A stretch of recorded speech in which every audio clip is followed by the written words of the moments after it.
So,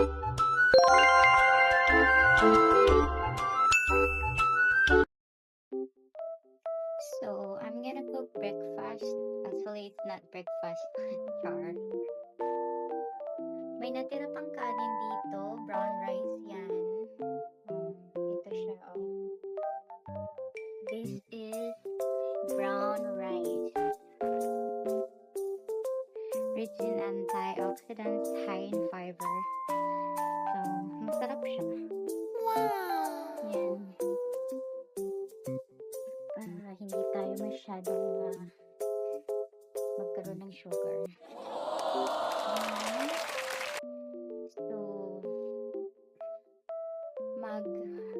fried rice lang ako. May natira kasing may kangkong dito. I chopped some garlic, eggs, lagyan natin ng, of course, mamasita. Wow!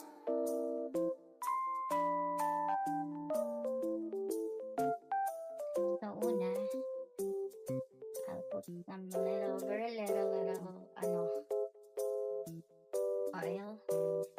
Yung ginamit ko namang oil dito is yung Heartmate. Paubos na siya. Very konti lang.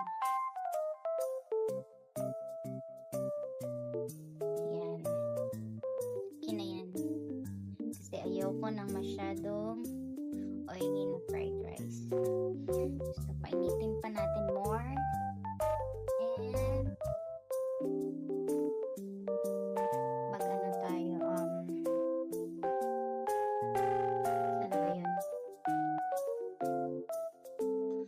Hold on, guys. Ang hirap pala mag-create ng mga ganitong reel. First time ko kasi feeling ako, content creator ba? Hinaan natin yung apoy. Baka masunog. Oh my gosh.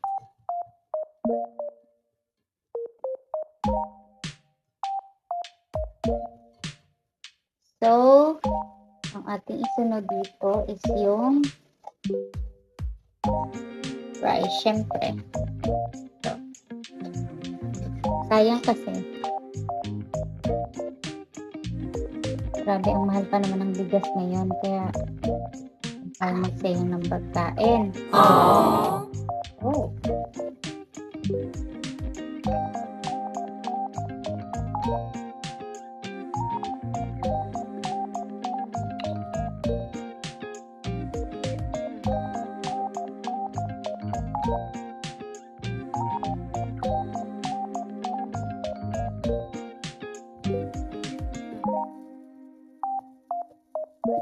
Ayan. Busin lang natin to, guys. So, ayan na siya, guys. Hinalo-halo na natin. Lagyan natin siya ng kunting salt. Wala tayong ibang salt. Ay, meron, pero mas easy kasi sa akin. For me. So, lagyan natin ng kunting salt.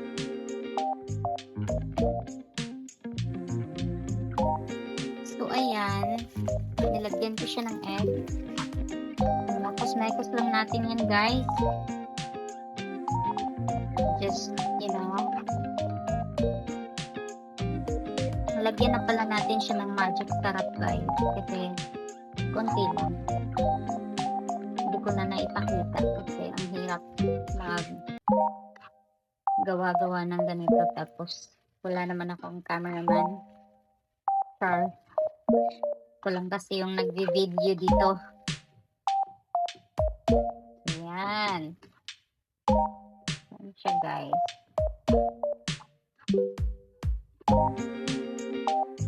Ang bango. Saka natin ilagay ang siyempre, lagyan natin ng kangkong. Yummy! Ayan. Lagyan natin ng kangkong.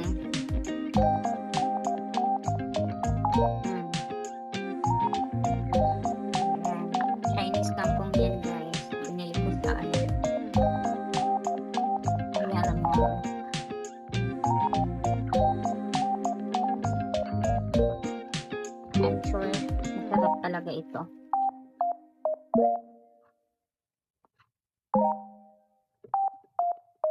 Saka natin siya lagyan ng Mamacita's oyster sauce. Woo! So, ayan na. Nalagyan na natin siya ng Mamacita's oyster sauce. Kompleto na siya. Nalagyan na natin siya ng asin, magic sarap, konting magic sarap. You know? Hindi pa kasi dumating yung holder ko eh. In-order ko sa Shopee. Holder. Para kapag nag-video ko, wala lang. Yan. Ganyan lang guys. Ibalik natin sa high flame. Para mas maging ano siya, maluto yung kangkong.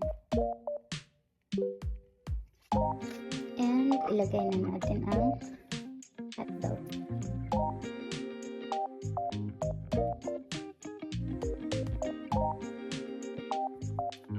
Paborito ko talaga itong New Yorker hotdog kasi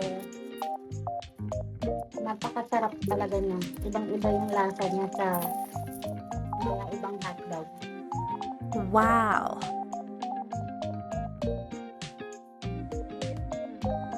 Hindi lumayo tayo guys kasi nananakit eh. Parang ka lang.